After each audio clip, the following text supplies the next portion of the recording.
Lundi 16 octobre, il est midi 40 et aujourd'hui je prépare donc une nouvelle semaine. Donc niveau organisation, j'ai fait un petit peu le planning. Normalement je fais dimanche, mais hier on n'a pas vraiment eu le temps. On a fait beaucoup de jardinage, donc on s'est concentré là-dessus. La petite fait dodo. Moi je suis en train de faire cuire mon riz. Donc dès qu'elle a fini la sieste, ça sera sûrement l'heure de manger. Voilà. Normalement elle fait la sieste l'après-midi, sauf que là, je sais pas pourquoi, en ce moment elle est plus fatiguée que d'habitude. Je pense que c'est parce qu'elle a un petit peu le nez encombré. Voilà, elle s'est endormie pendant une tétée, donc voilà.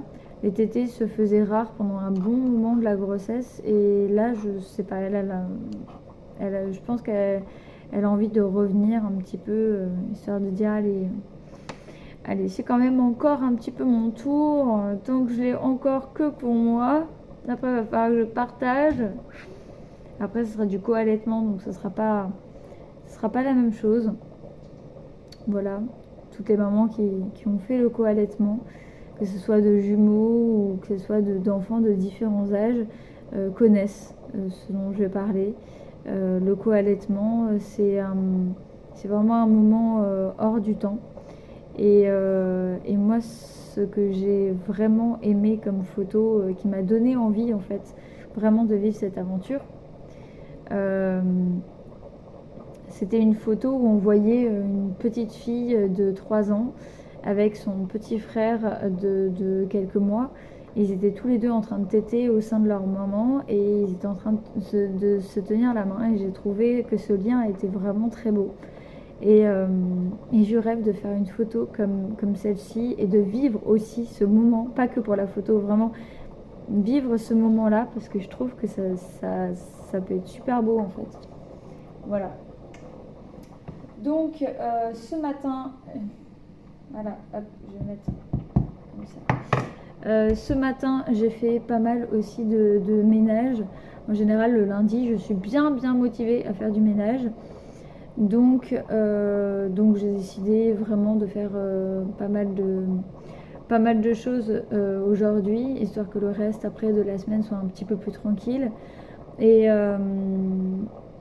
du coup, voilà, je pense que ça peut être pas mal de faire ça aussi le lundi quand on est bien motivé. Tu sais, c'est le début de la semaine, t'es là, ok, on se motive, c'est une nouvelle semaine, voilà, une nouvelle énergie, quelque chose de nouveau. Du coup, voilà.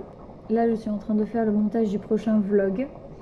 J'avoue que j'ai pas énormément filmé. Je vais pas vous dire que j'ai filmé à outrance. Je n'ai pas beaucoup filmé. Voilà, il n'y a pas eu énormément de choses. J'ai filmé que le principal.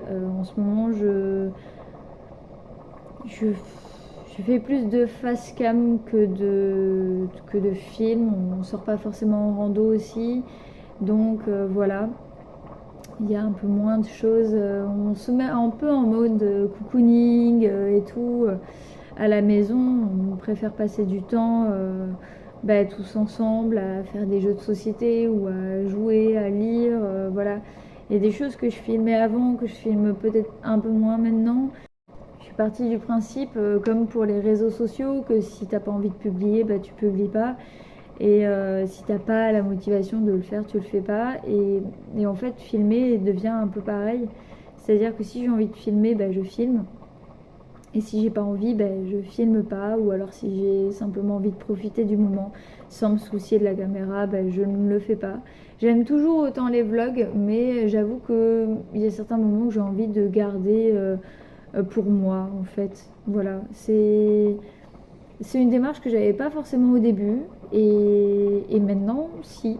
Voilà, j'ai plus envie de garder certains moments rien que pour nous, où on partage des moments super. Même quand on fait des tours de Lego, j'ai pas forcément envie de tout filmer, j'ai pas envie de vous filmer forcément tous les jours quand je m'affaire un petit peu au ménage ou quoi. J'aime bien filmer des petites choses différentes, j'aime bien voilà, pas filmer tout le temps les mêmes choses et voilà, j'avoue que, que ma façon de filmer aussi a changé, le fait que niveau professionnel aussi ça démarre, du coup là aussi je filme moins parce que je suis plus en séance parfois, donc je filme moins. Et puis voilà, j'ai l'impression qu'il y a une dimension en fait un petit peu personnelle dans les vlogs. Tu donnes un petit peu de ta personne. Et moi j'ai envie de trier ces moments-là où je donne. J'ai pas envie de tout vous balancer comme ça. Je dis ce qui me passe par la tête. Après, je le garderai peut-être pas sur le montage, mais honnêtement, c'est vrai que je réfléchis souvent, est-ce que je le filme, est-ce que je le filme pas. Ça veut dire que si je filme, ça veut dire qu'il faut que je cherche le support pour pouvoir mettre le portable. Oh là là, non, franchement, il y a des moments j'ai pas envie, j'ai juste envie de profiter comme ça spontanément de l'instant et de ne pas forcément me dire est-ce que j'ai bien cadré, est-ce que si, est-ce que là, tu vois, est-ce que je suis en contre-jour, est-ce que... Voilà, donc voilà, après, pour tout vous dire au niveau du ventre, voilà, hein, je vais pas vous mentir, ça fait quand même un joli ventre là, ça fait quand même un joli bidou, hein, c'est assez, en plus il arrête pas de bouger tout le temps. Voilà, mon petit fiston là qui est à l'intérieur n'arrête pas de bouger en permanence, voilà, il ne s'arrête plus. C'est-à-dire que il a mis du temps un petit peu à trouver et tout. Sauf que maintenant là c'est bon, il ne s'arrête plus tous les jours. Ouais, c'est la fiesta dans mon bide quoi. Vraiment. Mon mari m'a posé la question d'ailleurs. Ça fait quoi de sentir un bébé bouger dans ton ventre? En fait ça dépend des femmes. Je lui ai répondu que ça dépendait des femmes, que chacune avait une façon différente de ressentir un bébé bouger dans son ventre. Mais personnellement, moi, mon bébé, ça dépend. Il y a des moments, c'est des petites chatouilles sous la peau. Et puis, il y a d'autres moments où c'est des vagues, des espèces de vagues de mouvements. Tu sens un petit être bouger à l'intérieur de toi. Ça fait bizarre au début, mais honnêtement, c'est ma 4e grossesse et j'avoue que maintenant, c'est limite quelque chose d'habituel en fait. Voilà. Ça me fait plus autant bizarre qu'avant. Mais j'avoue, quand après je vais accoucher, je pense que c'est quelque chose qui va me manquer. Autant les contractions ne me manqueront absolument pas, voilà. Autant les mouvements de bébé, peut-être. Peut-être. Et encore, c'est même pas sûr. Parce que c'est vrai que souvent, et ça j'ai eu ça pour mon... Bah, du coup, là c'est mon deuxième garçon, donc j'ai eu ça pour mon premier garçon, donc mon tout premier bébé. Il se plaçait très très haut au niveau des côtes. Et parfois ça me gênait en fait pour respirer. Là j'avoue il est pas super haut, mais il touche quand même un petit peu en fait, genre là, tu vois. Et du coup c'est pas super agréable, c'est pas le truc le plus, voilà. Donc donc après j'avoue c'est euh, c'est bien de sentir bouger son bébé.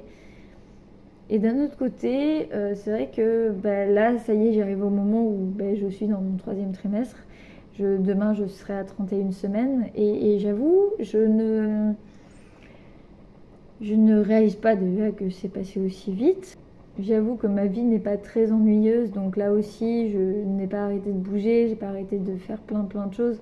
Donc c'est peut-être aussi pour ça hein, que j'ai pas vu passer les journées et donc les semaines. Cette grossesse-là, vu que c'est la dernière, je crois que je profite. Et d'un autre côté, j'ai quand même tellement hâte de rencontrer.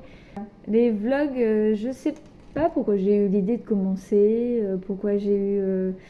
voilà, je me suis juste dit que c'était une manière différente qu'Instagram ou Facebook pour pouvoir partager son quotidien et faire les choses différemment. En même temps, partager son quotidien, sa façon de voir les choses, filmer. J'aime bien filmer aussi. Et j'aime bien ce principe de vlog, de filmer son quotidien et parfois même de re-regarder ce qu'on a vécu et de se dire oh, tu te rappelles tout ce qu'on a traversé, c'est énorme. Voilà, et je sais pas, j'aime bien le principe du vlog en fait, de filmer, de raconter. C'est un peu comme un journal de bord et en même temps tu racontes pas tout. Voilà, et je sais pas, c'est bien, non? Bah, après tout ce long papotage, je vous souhaite un bon visionnage de vlog. Et puis voilà, voilà. À tout de suite pour vous et puis à bientôt pour moi.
Vous allez sûrement entendre mon chat en train de ronronner juste derrière.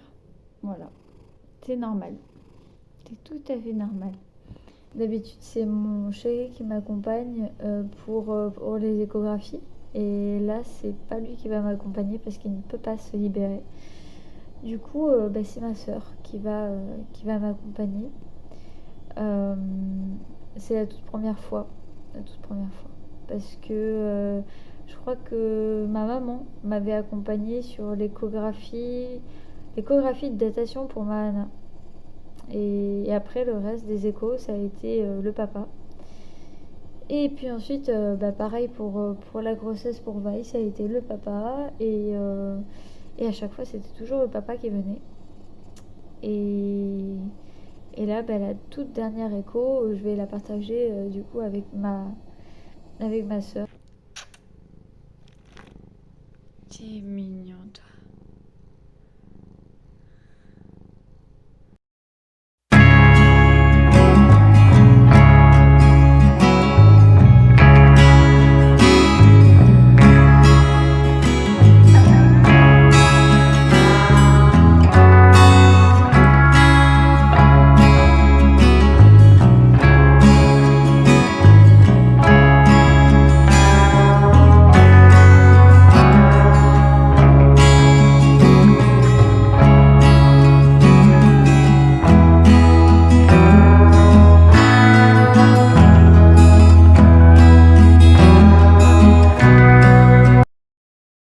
Profiter de l'échographie, on a fait quelques vérifications du coup morphologiques, enfin plein d'autres choses comme ça.